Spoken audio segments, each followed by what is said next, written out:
Looking for a cosmic adventure like no other? ZATSWAN, Multiversal Guardian is a high-stakes comic book journey through the multiverse with stunning art and an unforgettable hero. Get your copy today in ebook and paperback formats. Link in the description. Hello everybody, this is Neil Allen, the creator of the comic ZATSWAN Multiversal Guardian, which you can purchase on Amazon. The link for that will be in the description. And I thought as an interesting thing to do, we would take a look at some rather old Green Lantern comics. This is from 1991. This is Green Lantern Volume 3, number 14, which stars John Stewart. I did a fan art that was kind of based off of these comics, so I thought that you could find that in on my channel. I thought that I would actually do a video about them, where we could actually go through them and take a look at what's going on in here and kind of talk about Green Lantern comics from this period in time and what was going on. One thing that I've come to realize is that a lot of people have not read these. Like, a lot of Green Lantern fans are fans of the Jeff Johns stuff, and that's kind of what they know and all they know. But obviously Green Lantern was going on for decades before that.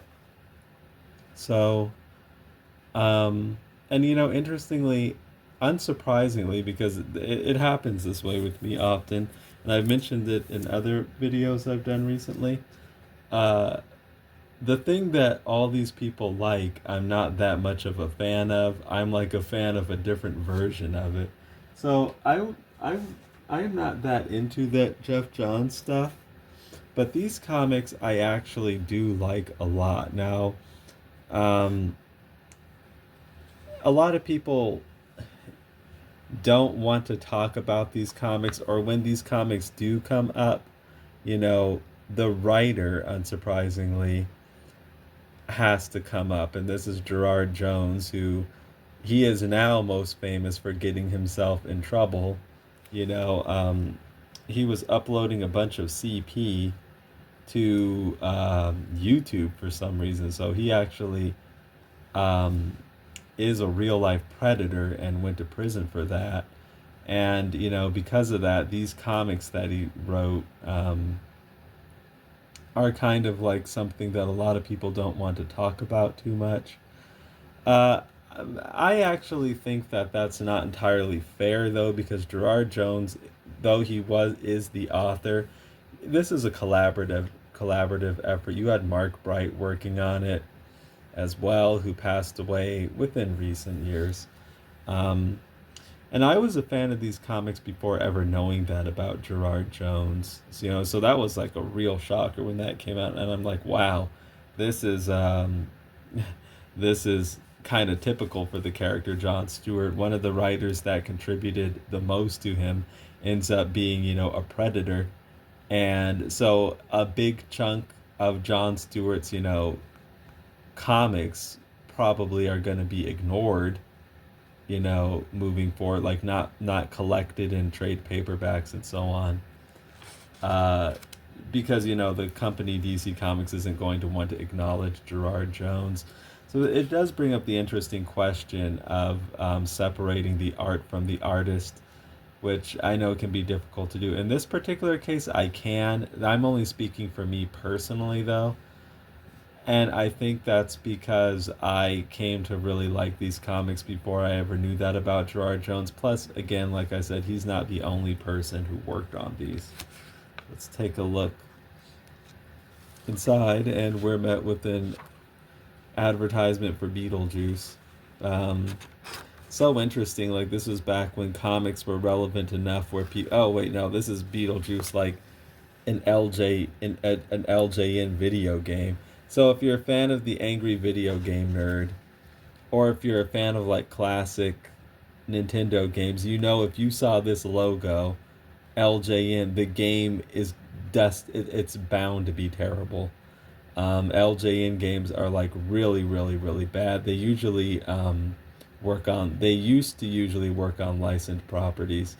And if you follow Angry Video Game Nerd, the YouTuber, he's got a whole running gag about LJN and how bad their games are.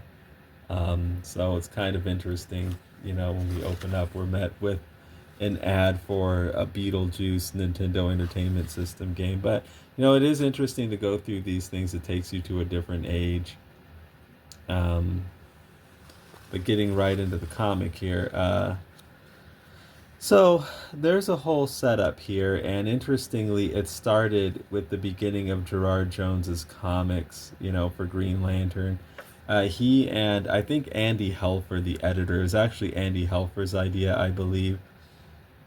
Andy Helfer had this idea of all these different cities from different civilizations being upended from their world and brought to Oa, the headquarters of the Green Lantern Corps, by a mad guardian, like an evil guardian named Appa-Ali Apsa, and he brought the cities there to keep him company because he was on Oa by himself. So that's kind of setting the stage for where this story is picking up from.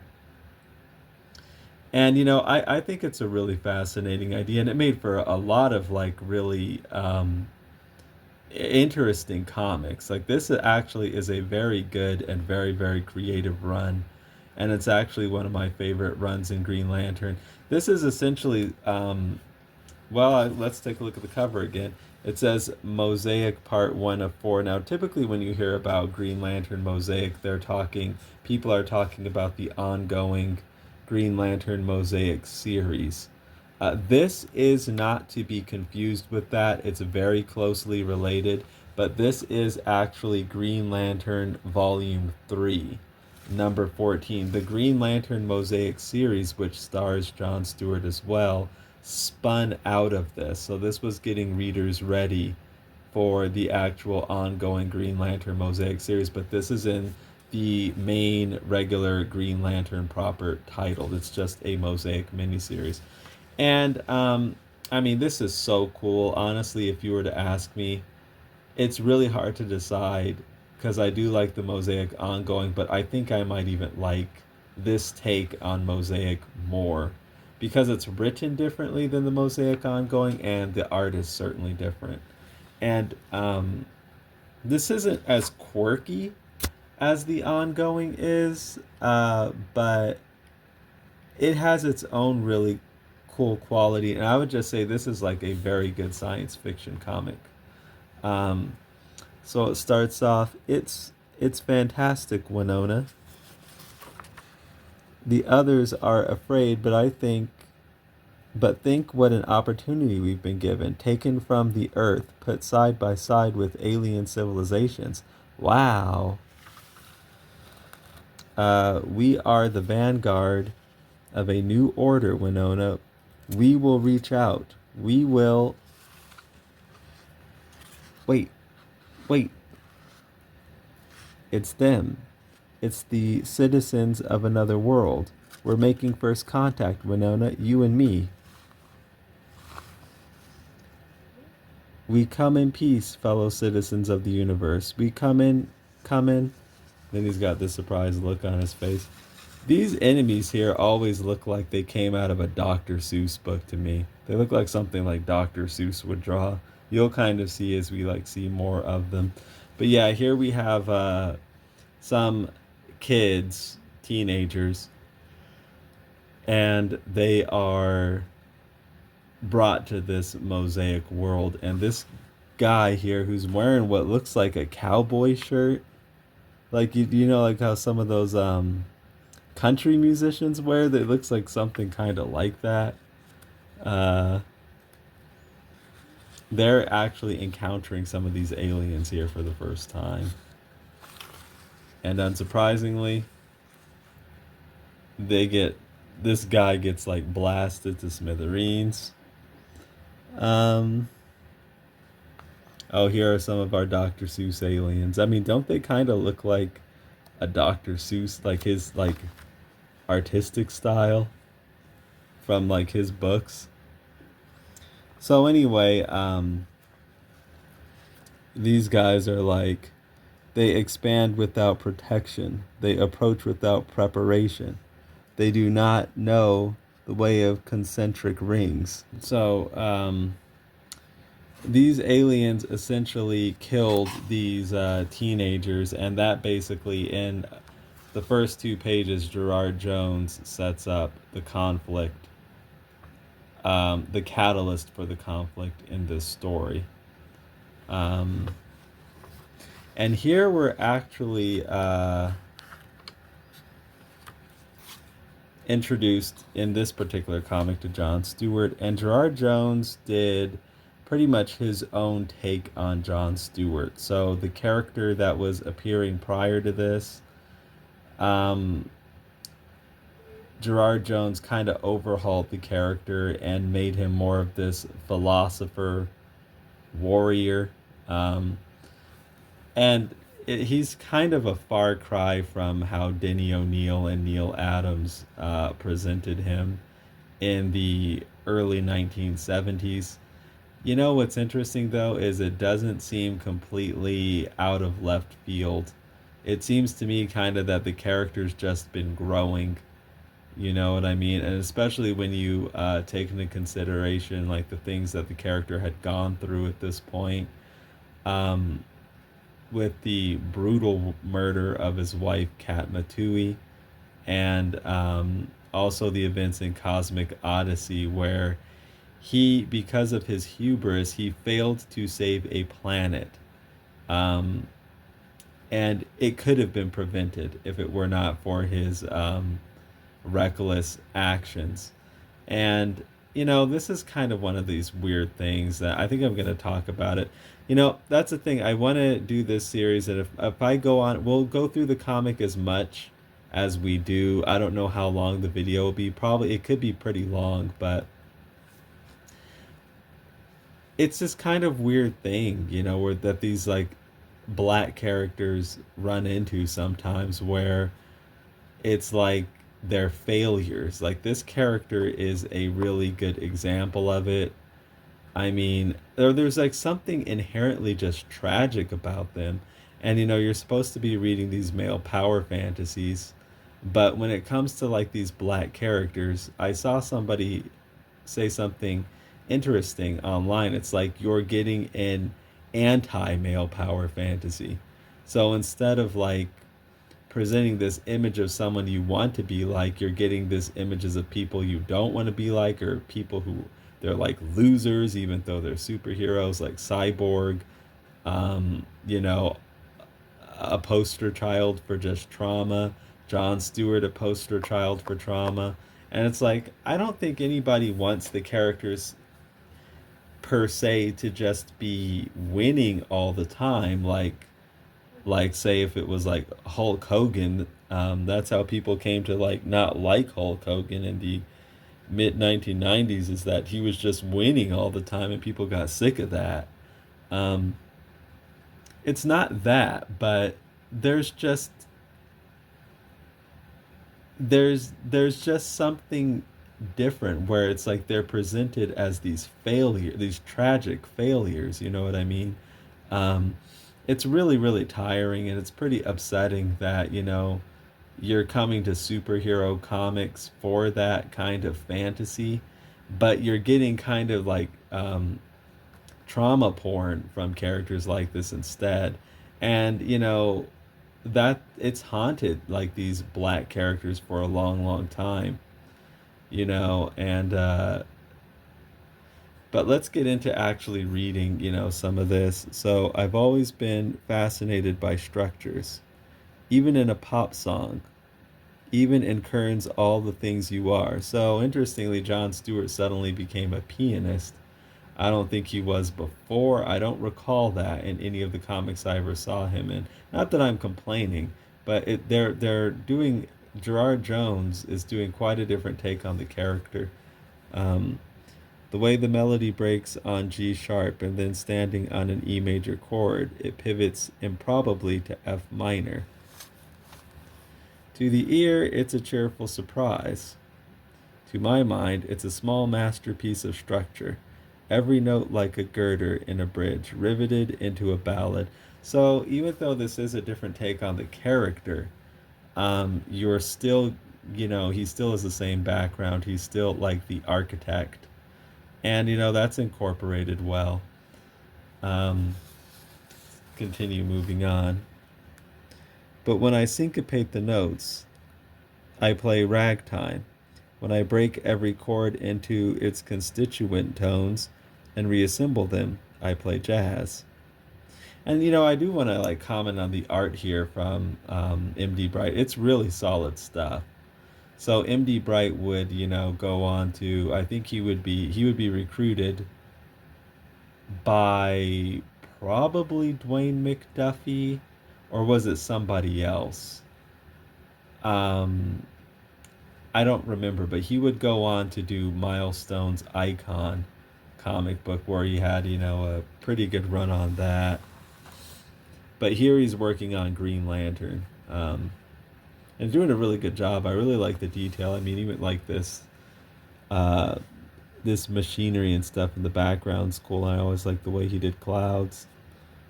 Um, it's always been structures of baseball, of tennis, of schoolroom politics, of my hometown Detroit. The structures holding up the streets and the structures holding down the poor. Yeah, Detroit's kind of infamous, actually. No offense to anybody from Detroit. I'm sure there are plenty of nice areas there. That's why I got into architecture, I suppose. The art of structures and the structuring of art. So he's a character who thinks deeply, ponders.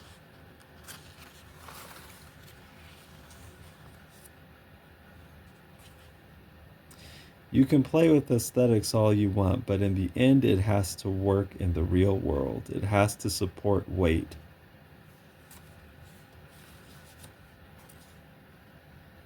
Like an E major harmony supporting a G sharp release. The same with human structures. I've always said it's not the individuals, it's the systems they construct. Here's an interesting thing about Jon Stewart. It's like there are so many. I guess people just don't read and they just don't care. There are so many takes on his family. It's kind of to the point where it's like people try to make his family matter, but there have been so many takes on it. It's kind of like it doesn't, like, um,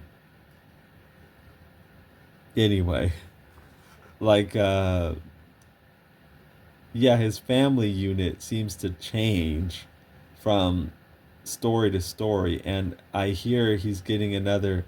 There's going to be another take on his family, like his mom. Now I know she's supposed to be named Shirley. That's one interpretation, but Lanterns, the TV show, is coming out, and his mom is named, or I'm guessing like, wait, which one's the mom here? Anyway, like there's going to be another take on her, so we'll see what they do with that. Um, but I remember her name was not Shirley from what I read, because I think she was cast, and they're like, she's called something else. Um, the same with human structures. I've always said it's not the individuals, it's the systems they construct that either bear the weight of life or don't. It's this is actually kind of deep. If you really think about it, and I actually like writing like that, where it's understated. It's said in few words, but the thoughts, if you ponder them, and you could apply them to so many different things, the thoughts are actually pretty darn deep if you think about them. And this intro with John here, I actually really like it a lot. I like it a lot artistically, and I like sort of his ruminating. Um,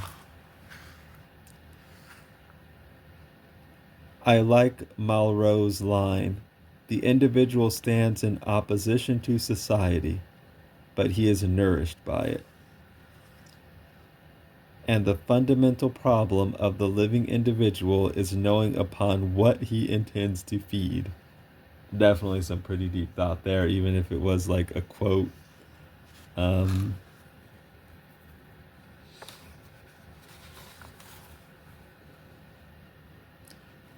the structure determines the nourishment. And given the right structure, I've always thought that any community can be made to work. That all you need are minds and effort, and a little power, just in the setting up. This actually kind of got me thinking um, that one of the criticisms I've seen of Jon Stewart, and he kind of got away from, and I don't like subscribe to this criticism per se, but I've heard it like when he says, and given the right structure, I've always thought that any community can be made to work. It's interesting. Um, some people would like say he does not do enough for like the black community. He's actually just always dealing with these aliens and stuff. I've actually heard I was like reading a blog or something like that where they just felt that the character was too not he was too divorced actually from the black community. And it's actually interesting that I was reading about that in a blog, and I don't really agree with that viewpoint, but that is actually like a story point within some of these comics that he's like divorced from it. Um, I guess some people want to actually see that like thing where, you got a black character, so he's got to be surrounded by what quote unquote blackness. And typical kind of stereotypical stuff where he's in a ghetto or something, and he's like cleaning like on the streets and stuff like that. Um, okay, well I'll say a couple things about that. Like I guess characters like Luke Cage and Black Lightning, I'm not like particularly drawn to. I have not been particularly drawn to that. That's what I'll say. Like I'm not saying that it's outside the realm of possibility that I could be into a story like that with settings like that. It's not.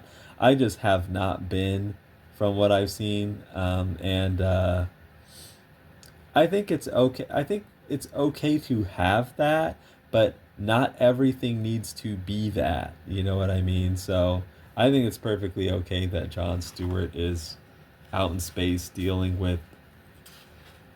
Um, I would say that it's not that Jon Stewart is dealing with non-black problems here. It's that he is dealing with the stuff that he is dealing with is actually a metaphor for a lot of social issues, and it's actually pretty cleverly done, I would say, because even though Jon Stewart is like off on this alien world, we see in this comic book here actually, which is a comic that came before it, it's like an extra big sized one. He was assigned to protect Oa. Like Guy got sent to be the Green Lantern of Earth. Hal Jordan was sent to recruit new Green Lantern members, and Jon Stewart was put on Oa. So Oa to kind of like police this weird patchwork community that Appa Ali Apsa, um, just jammed together on Oa to keep him company. Like he used his vast power to lift these cities off of from their own home planets to put them here on Oa to keep him company. So I mean that's kind of a metaphor for a lot of social problems. You're putting these like different groups together, from these different groups with different cultures and different ways of looking at things, and with different status as well. And it's kind of just a metaphor for like the real world, or like America, You know what I mean? So actually, the issues that Jon Stewart does deal with are quite relevant. Um, it just has this sci-fi spin, which metaphor is a really big um, utility in science fiction. Like a lot of science fiction talks about, or the stories oftentimes, even if they're in more fantastic settings or different time periods or whatnot, like say The Time Machine, that actual like classic sci-fi story by H.G. Wells.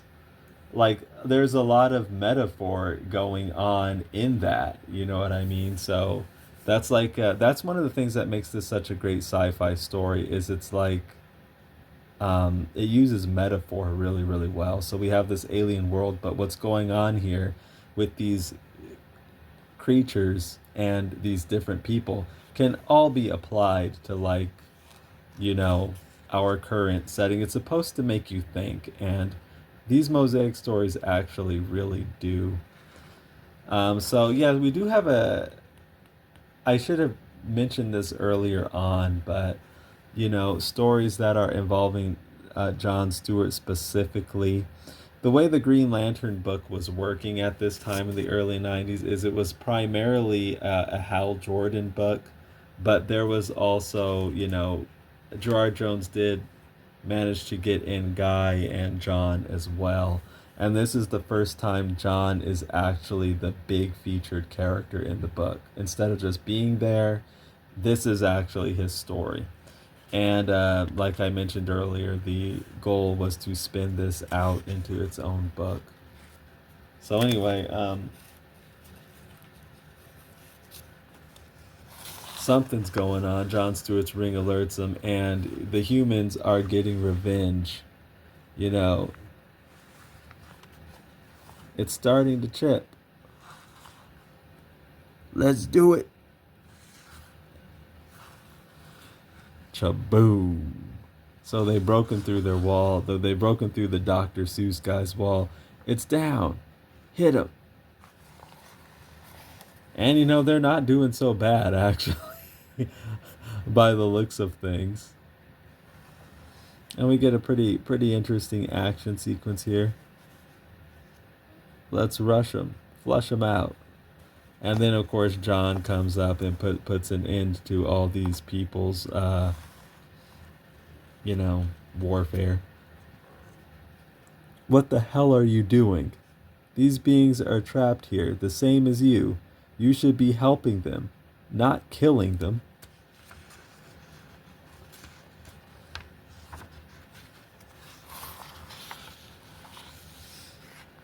Okay, what is this? What is this? Okay, so this is an ad for a store, and what they're okay. So this is a mail order thing. Like it had, I think, they take Visa and MasterCard. East Coast Comics, PO. Okay, so you're supposed to. How does this work? I'm gonna admit this is before my time here. Like I don't understand this. Crystal clear comic book bags, $3.60. Specify. Okay, so I'm thinking what the way I'm probably seeming silly to people who actually lived through this. I think what you do is I imagine this is some sort of mail order thing. I mean, things were quite different back then. You know, I think you wrote into them what you wanted and you sent your credit card information or your debit card information along with it. Like, is this like tiny little print? This advertisement expires November. All sets comic issues are limited to one. The thing is, okay, why I kind of have a little bit of frustration with this, I guess. There are no instructions. Like, what are you supposed to do? What were you supposed to do with this? It's just this ad with a crap ton of tiny text. Like, I don't know. I'm just thinking, like, if I saw something like this, I wouldn't want to read all this fine print. But maybe this is just what people did back then. Like, is this how you find the comics that you're looking for? Because of course these days we would just probably go on eBay or something like that, but this is well before the days of eBay. So yeah, I guess these guys are just trying to sell comics and it's some sort of mail order thing. I guess I'm curious what you do. Do you write a note and on the note it has your credit card information and you just tell them what you want? Is that how you do it? I'm actually why doesn't I if somebody's watching this, why don't you let me know exactly what this is and how you worked this system, how you would go about doing it. I mean, it's kind of charming, like the pre-internet, the internet as we know it, those days and how people did things like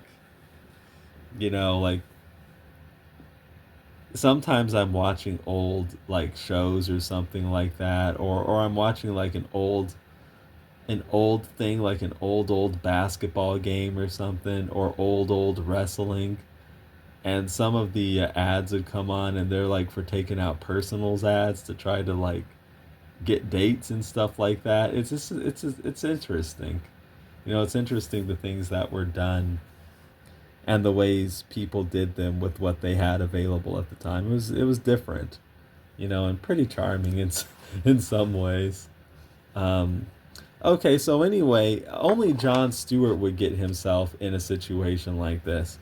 The thing that I'm saying is like only Jon Stewart is written like that. Like I'm just gonna kind of come out and say it. Other than like the drastic stuff like parallax, which is like, yeah, that is really really bad. Um, but the thing about the parallax thing is at least Hal Jordan had all these like moments of being the triumphant big hero. Jon Stewart here, like these black characters, like the white Green Lanterns are typically not written like this. Jon Stewart arrives on the scene. Let's go back here and. Oh, did I skip a page? I'm so sorry. I probably should skip some pages though, but I mean, does anybody really care that I'm like going through this and talking about it? It's not just putting the comic up. I am offering my own commentary. So yes, he's going on about how these beings are trapped here too, and okay, so let's see what's going on here. Helping them after they killed two of ours kids who never meant any harm. Two kids. So they're basically pleading their case to Green Lantern, these humans. And he's like, I don't believe it. What happened? What did these kids do to provoke it? Um, um, why? Nothing. Nothing. I'm kind of with this dude a little bit. Nothing. Nothing. Whose side are you on? Are you a human or not? I'm a Green Lantern, and the Guardians have assigned me to keep peace here until all these cities can be sent to their home planets. Yeah, but why are you instantly thinking that the kids provoked the aliens? Now, if he knew that these horde aliens, which is what these Dr. Seuss guys are called, are typically like peaceful, and he knew that, then maybe I could understand that response, but these aliens are anything but peaceful, and Jon Stewart's like instantly kind of biased towards them. It's kind of odd. Anyway, then make them send us home now. Send us away from these monsters. Send us where we won't be killed. Hold it, hold it. So Jon Stewart's got his back turned.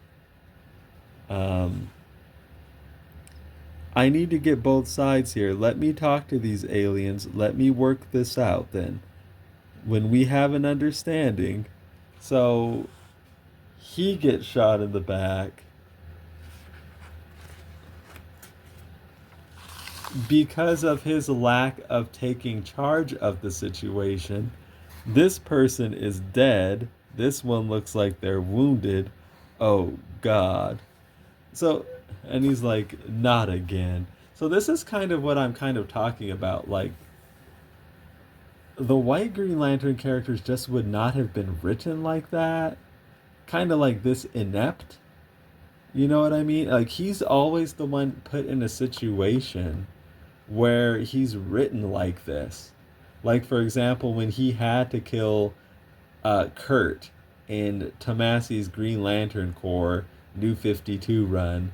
For those who know what I'm talking about, you kind of know what I mean. Where he had to, like, he was put in a situation where he had to make the difficult decision to, like, snap this Green Lantern's neck while they were being tortured. And he's usually the only one put in situations where he's being tortured. Call out to that apartheid issue, or that apartheid, special, Green Lantern, special number 2, I think it is, um, and I think it's kind of like that thinking, like Jeff Johns said it himself, like, oh, he's the guy who has to make the tough decisions. Why is he always the guy who's, like, put in the impossible situation where, he gets a Pyrrhic victory, or he's got to kill somebody, or, and I hate to like harp on the race issue. I'm really not typically one of these people that sees, like, racism around every corner, but I do have some speculation on why John Stewart might always, or frequently in his history, has found himself in situations like that. And I would say is that the people behind the scenes probably don't relate to him as much. So creating that vision, like, Kyle Rayner was not written like this when he first came out. He was written as being footloose and, getting these women, and yes, he was learning along the way, but man, he wasn't, like, quasi responsible for people dying, other than I mean, it's kind of unfair that I say that. The Alex situation, Alex DeWitt, doesn't really count because that was, like, part of his driving motivation origin. That was, like, part of um his birth as a hero. Okay, I get that. That's like his Uncle Ben, sort of. John Stewart's, like, learning these lessons over and over and over and over again. It's like an Uncle Ben is dying for him, like, every freaking time you see him, nearly. Of course, that's a bit of an exaggeration, but it's like, I think it's because, what, getting back to my point, they don't see this character as them. They don't relate with him as much. So they're not writing him as that, like, mega triumphant, hero, that they would write Superman as, or Batman. They're not writing him that way. Like, are they going to have Batman responsible for, like, blowing up a planet? No, they would never write that. This guy here, though, okay, it could be kind of interesting if we show the heroes aren't perfect and, they have flaws. Well, okay, well, how about we have one responsible for blowing up a planet? Oh, well, this guy here will do. Like, is that coincidence totally? I know that I'm referring to Cosmic Odyssey, and I know that the story supposedly was supposed to have Guy Gardner in that role instead of John Stewart. But, I mean, it's just like these. I do think there's something to that, though. Why we always see these heroes failing and um, just being super tragic is because, like, the people behind the scenes do not see those heroes as, like, them or people like they want to be. So it's easier to write them as, being like, because of their ineptness, people are getting killed. I guess that's what I'm getting at. That's the situation John Stewart keeps finding himself in. You know, and other heroes I've noticed, just, they would have prevented something like that. So anyway, we get into this action scene here. Um,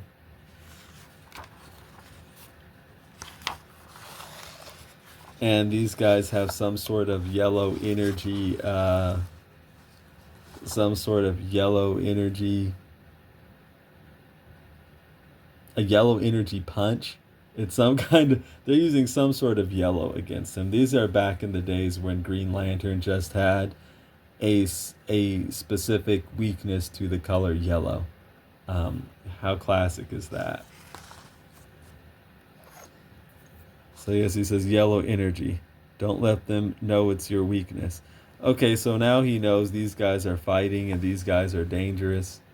So, this is pretty good good figure work here. These are good figures that MD Bright's doing. Good job. Like, the art here is really good. I'm really impressed with it.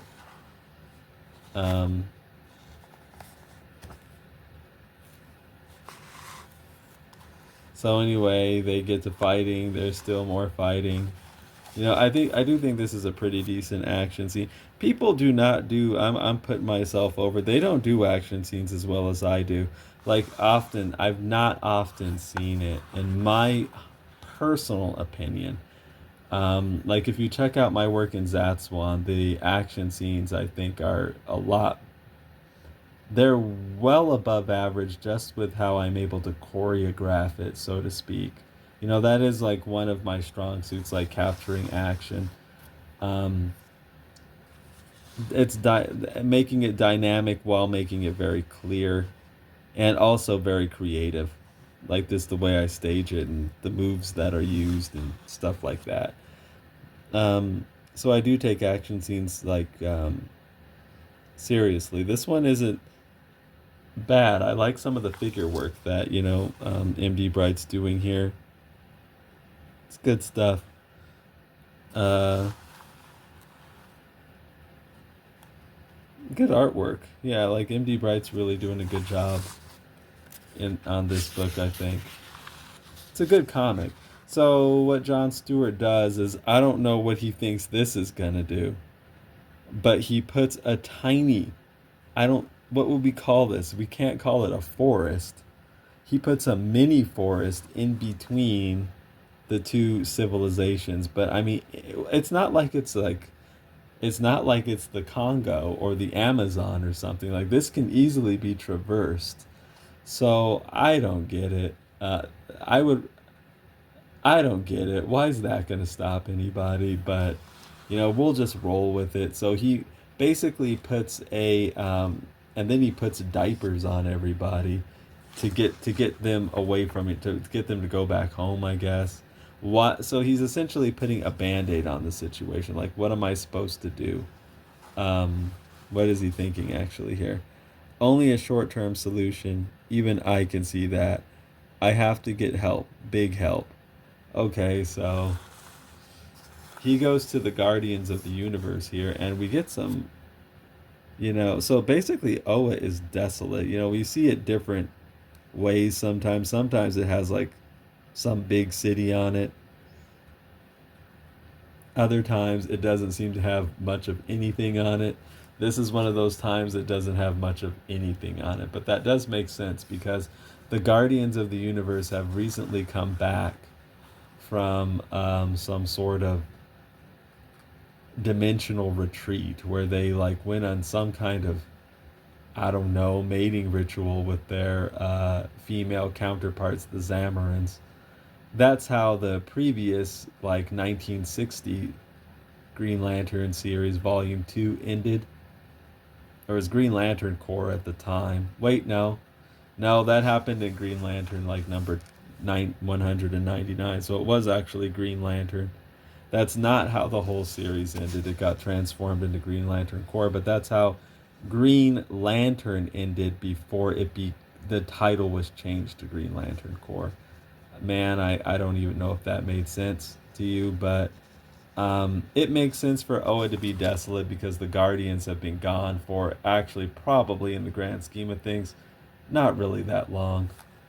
But nobody was on it other than Appa Ali Apsa, a lone Guardian by himself, and that's why he went mad, because all the other Guardians left them alone, and apparently they all share, like, a mind meld.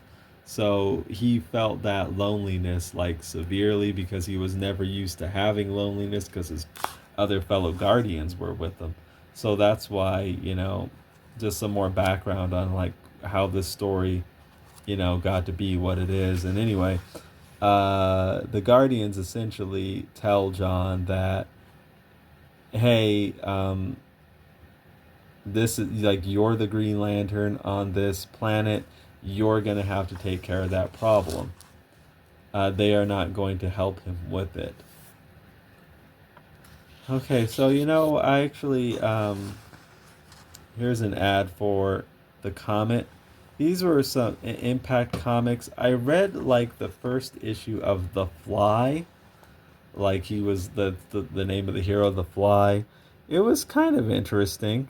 It was also an Impact comic. I've never read The Comet. Um, Interesting. I think the thing that catches me the most is just the headpiece, and I would have to see this from a different angle to know for sure whether I think this is cool or not. Uh, but somebody. Well, I will have to research again what the actual point of Impact Comics was. Like, what's the mission statement? Like, why aren't these just DC comics? I don't recall. Maybe if you do, then like you could let me know. I may have known at some time, but I don't remember it now.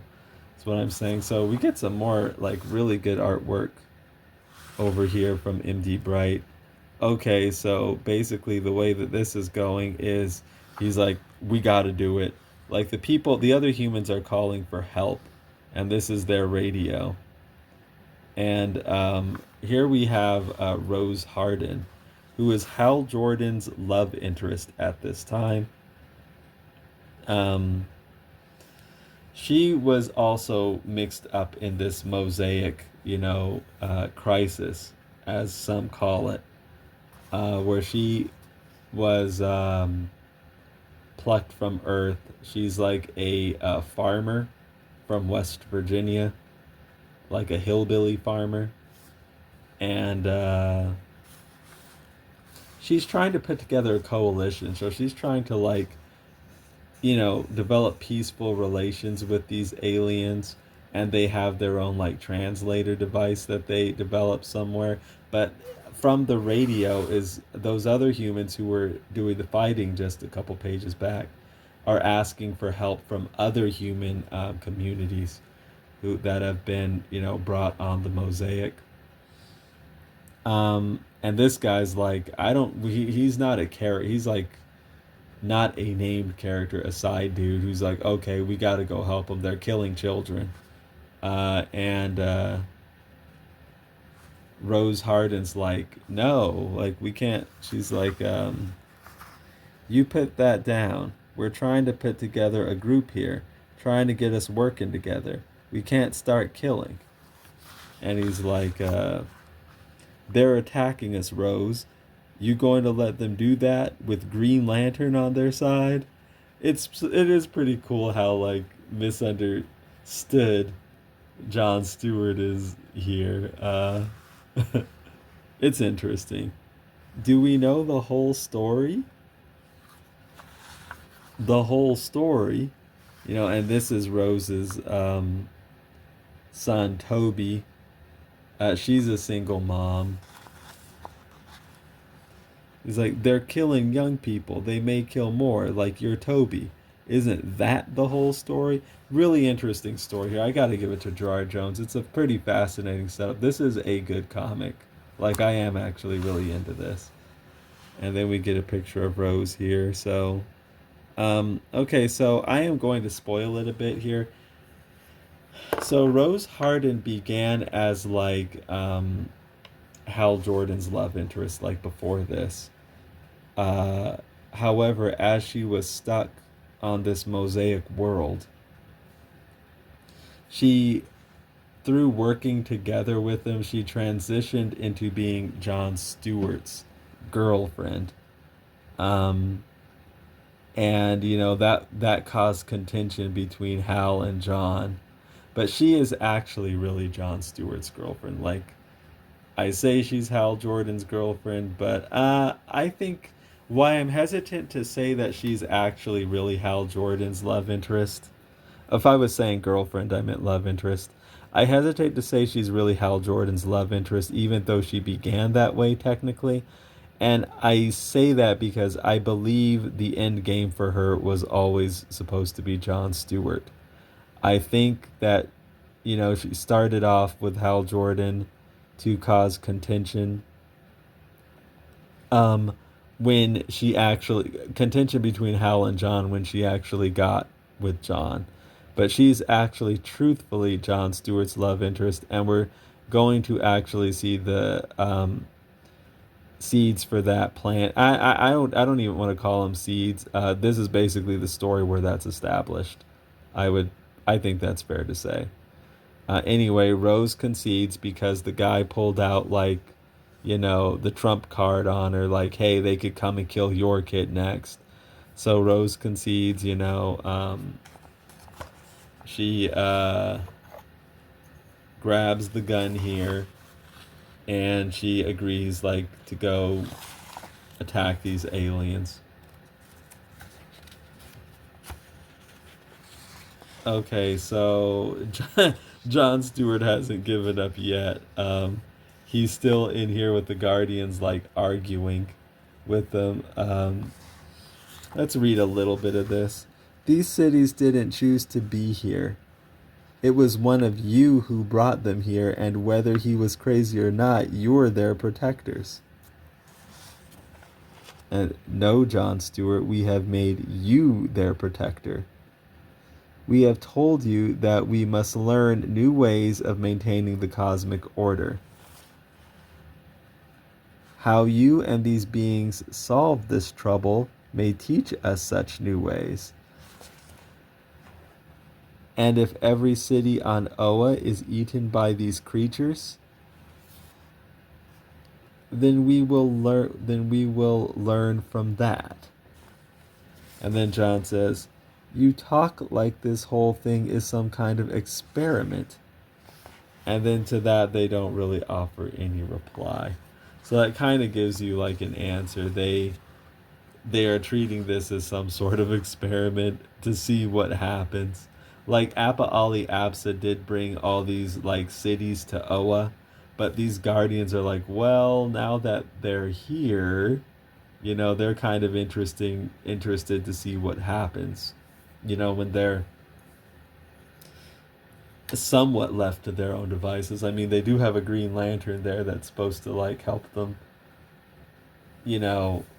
help them out with order and things like that. So anyway, John decides to go. I guess he's got to take care of this problem on his own, and he decides, he's saying, get rid of them. It's all I can do. I mean, that's not a bad idea. Surprise them, disarm them before they figure out that the power ring is vulnerable to yellow. Then stick them on the other side of the planet. If they survive, fine. And if they don't, hell. So anyway, these horde creatures, they're expansionists. So they're a problem, because they pose a threat to every other creature that's on the Mosaic. So Jon Stewart's faced with this problem here, and he has to think of a clever way to deal with it. Which one of the first thing that came to mind is just get rid of them. So he's going back to his John's pad.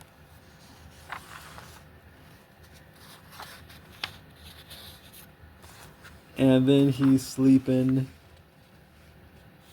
He's consulting books to see what he can come up with in his own personal library to solve this problem. Jefferson, Lennon, Lewis, Mumford.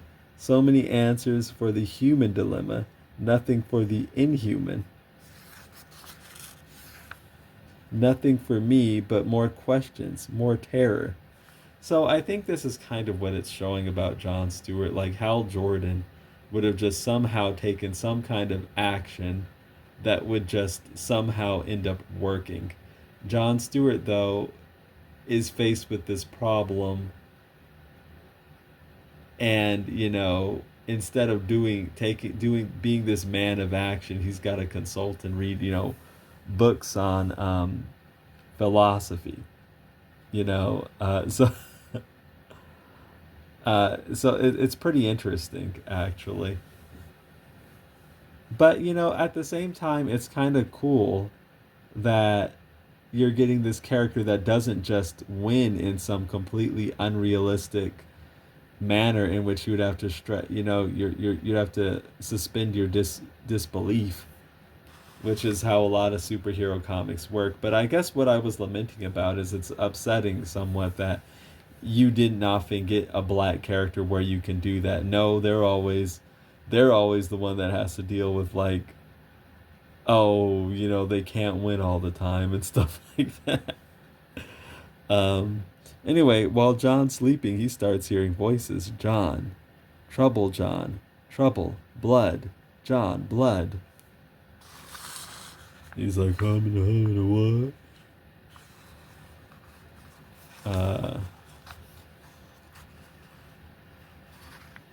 Just a bad dream, I guess, but it felt so strong, so strange.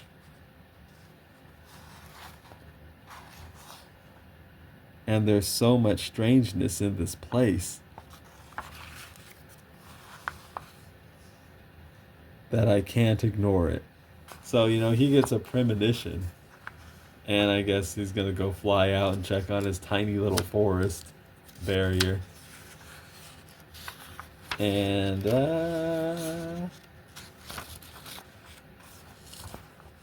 so Rose Hardin's out there.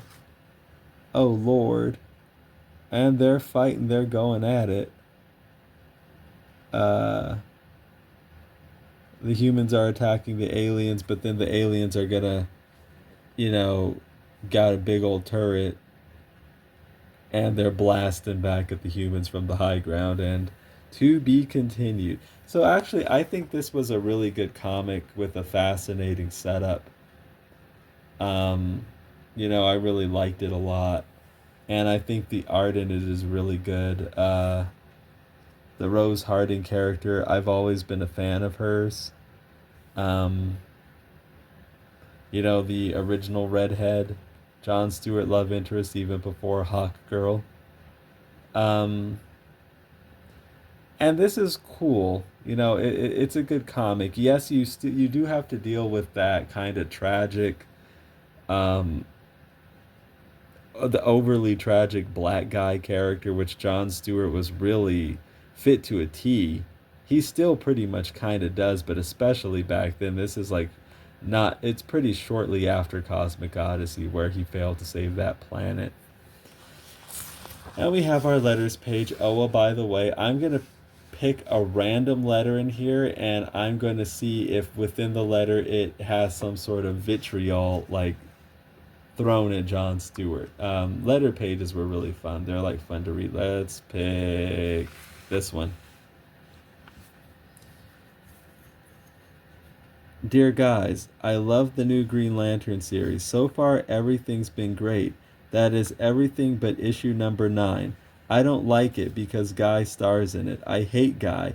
Get rid of him. John sucks too. Oh my God. So, no, I did not plan. I promise I did not plan this. It's just that, I figured, it would just happen. John sucks too. He is even worse than Guy. Trash him too. I think Hal should be the only Green Lantern of Earth. Also, keep Hal's identity. Too many people are discovering that Hal is Green Lantern. Well, gotta go. See ya. Tom Evans, Philadelphia, Pennsylvania. It's kind of funny how things still, even after all this time, haven't changed. But, I just wanted to pick a random. I actually think kind of all the pushback that a character like Jon Stewart gets at this point is just kind of funny. It's just kind of funny. It's interesting to me, like, just how on a different page I am than your typical, like, DC Comics reader. And I did talk about that in a previous video. But, this kind of sums it up too, because I just took a random guess. I did not read this.